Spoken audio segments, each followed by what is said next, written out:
Now, the person you're responding to is actually correct in this. It's a boundary violation. And no, it's not a diagnosis from a doctor, but what happens is very often people who get a new integrated identity of something fundamentally begin to evangelize about it. Think CrossFit or veganism or any kind of something that a person finds as a really good, happy answer for themselves. And they are like, oh my God, everyone should come on this journey with me. It's the right answer for everyone. They generalize, right?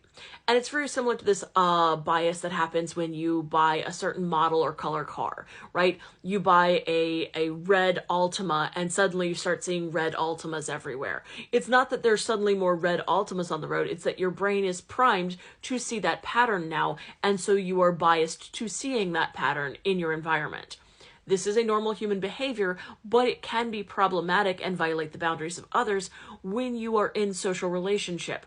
So if you get a diagnosis of autism or ADHD or anything else, you now are primed to see this pattern in the world around you, which means you have a bias to seeing it and enhancing it in your own perception. Now, that's not to say that we don't tend to have neurodivergent friends if we're neurodivergent. We do.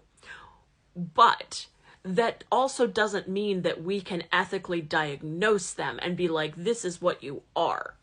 There's a difference between having a conversation of, hey, it seems like you're struggling similarly to me. And like, for me, the answer was autism and ADHD. I don't know if that's what you have, but it maybe seems like it could fit. Maybe that'll be something you want to look at. And then letting them evaluate that. There's a difference between that and what a lot of people do, which is like, you're autistic, you're my friend, you're similar to me, so you're autistic and I'm autistic and we're autistic and you're autistic and you're ADHD and you're BPD and you're NPD. Like, there's this tendency to like get a framework and then like go overboard in labeling people. Think about people who get a label maker, right? And they have a label maker suddenly, and now like everything in their freaking house has a label on it, even though it doesn't need it. People do this too. They do it with mental health baselines. They get a taste of the DSM, and suddenly they are labeling everybody in their lives as having a mental health disorder.